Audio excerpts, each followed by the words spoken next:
Faninwita kufa mitimit Nanyulana mandarchi charu kufa vitivit Chidea diuza famila na wajani Ratisia nauni wati visa dituman Ka befa kapana isode tigana ifiana numitantana de Naiza le inofati uve sajiana wanila kwewu Ka befa kapana isode tigana ifiana numitantana de Naiza le inofati uve sajiana wanila kwewu Tigana rije so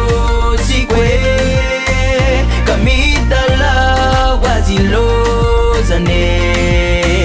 Faniwa kekinao misha fanana Faniwa nilanao paradisa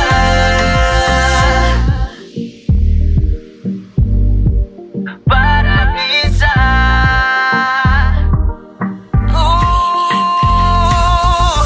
Wanaozimila saka zati mafuyi Sonu fagula na fizianu wansuyi Fani fita vani chimeti votani chazuna wuferane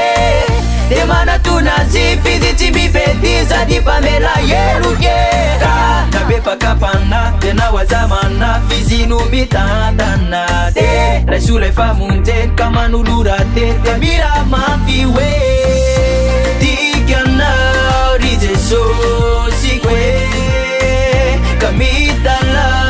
wazilozane Faniwa kekinao misha fanana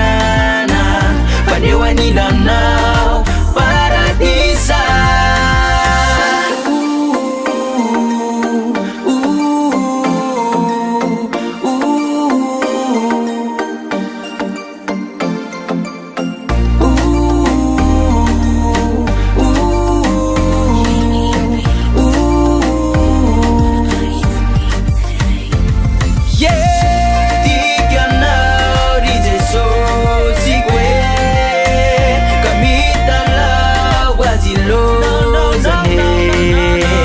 Faniwa kekinao misha fanana